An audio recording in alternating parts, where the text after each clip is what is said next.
Assalamualaikum warahmatullahi wabarakatuh. Perkenalkan, nama saya Yoga Priyananta dengan NIM 20240610054. Di sini saya akan mempresentasikan makalah yang berjudul Tantangan Pendaftaran Tanah di Daerah Pedesaan, Perspektif Hukum Agraria dan Solusi Berkelanjutan. Presentasi ini membahas berbagai hambatan pendaftaran tanah di wilayah pedesaan serta solusi hukum yang dapat diterapkan secara berkelanjutan.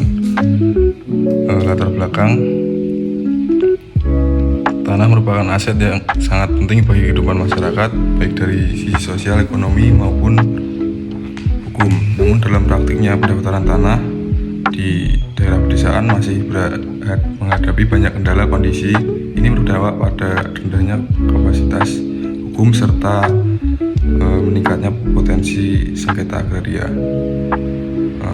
Untuk urgensi pendaftaran tanah memiliki peran strategis karena bertujuan memberikan kepastian dan perlindungan hukum bagi pemilik tanah. Selain itu, tanah yang telah bersertifikat dapat dimanfaatkan sebagai jaminan kredit dan mendorong pembangunan ekonomi desa. Dasar hukum: secara yuridis, pendaftaran tanah memiliki dasar hukum yang kuat, mulai dari UUD 1945 pasal 33 ayat 3, UU PA tahun 1960 hingga PP nomor 24 tahun 1997. Selain itu, putusan Mahkamah Konstitusi nomor 35 tahun 2002 juga menegaskan pengakuan terhadap hak ulayat masyarakat adat. Perspektif hukum agraria. Dalam perspektif hukum agraria, pendaftaran tanah bukan hanya persoalan administrasi, tapi merupakan instrumen untuk mewujudkan keadilan sosial dan fungsi sosial tanah. Namun penerapan hukum formal seringkali berbenturan dengan praktik penguasaan tanah secara adat di pedesaan. Di daerah pedesaan, tanah umumnya dikuasai secara turun-menurun dan bersifat komunal. Ditambah lagi daerah keterbatasan infrastruktur dan rendahnya ilustrasi hukum, masyarakat desa mengalami kesulitan dalam mengakses layanan pendaftaran tanah. Data menunjukkan adanya kesenjangan pendaftaran tanah antar wilayah. Di Pulau Jawa, tingkat pendaftaran tanah mencapai sekitar 80%, sementara di wilayah timur Indonesia hanya sekitar 45%. Hal ini menunjukkan adanya ketidakadilan struktural dalam sistem pertanahan nasional. Permasalahan 1. Literasi hukum. Permasalahan utama adalah rendahnya literasi hukum masyarakat desa. Banyak masyarakat menganggap sertifikat tanah tidak penting karena merasa aman dengan penguasaan fisik tanah. Akibatnya, partisipasi dalam program PTSL masih rendah. Permasalahan 2. Dokumen tanah. Masalah berikutnya adalah ketidaklengkapan dokumen kepemilikan tanah. Pola pewaris adat yang tidak terdokumentasi menyulitkan pembuktian hak sehingga memperlambat proses sertifikasi.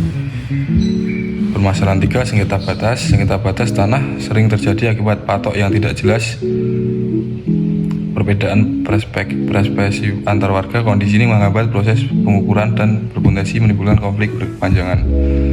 Permasalahan 4. SDM dan teknologi.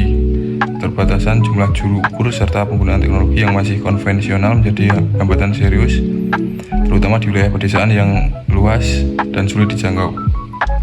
Permasalahan struktur lain selain itu terdapat permasalahan tumpang tindih regulasi, administrasi manual, resistensi budaya, praktik mafia tanah, serta keterbatasan anggaran desa yang memperumit proses pendaftaran.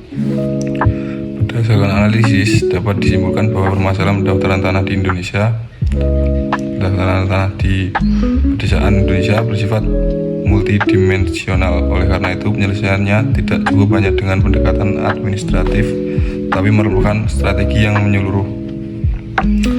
Solusi 1. Reformasi regulasi. Solusi pertama, termasuk penyederhanaan prosedur pendaftaran dan pengakuan terhadap pendaftaran tanah komunal atau adat sesuai putusan MK nomor 35 tahun 2012. Solusi 2 yaitu digitalisasi. Pemanfaatan teknologi seperti GPS, drone, dan digitalisasi arsip pertanahan dapat mempercepat proses pendaftaran serta menimbulkan sengketa di masa depan.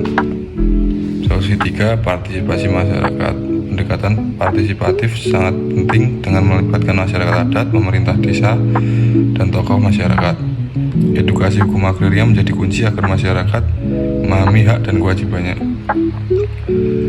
Dampak solusi: jika solusi ini diterapkan secara konsisten, maka kepastian hukum akan meningkat, konflik agraria berkurang, dan pembangunan ekonomi pedesaan dapat berjalan lebih optimal. Novelty penelitian ini terletak pada pendekatan multidisipliner, analisis kesenjangan antara hukum adat dan hukum formal, secara pengembangan model pendaftaran tanah berkeadilan agraria. Di kesimpulan dari presentasi ini, sebagai kesimpulan, pendaftaran tanah di daerah pedesaan masih menghadapi tantangan besar. Diperlukan reformasi regulasi, modernisasi teknologi, serta pemberdayaan masyarakat agar tujuan keadilan agraria dapat tercapai. Dengan sistem pendaftaran tanah yang inklusif dan berkelanjutan, tanah tidak hanya menjadi aset hukum, tapi juga fondasi kesejahteraan masyarakat desa. Terima kasih. Sekian, wassalamualaikum warahmatullahi wabarakatuh.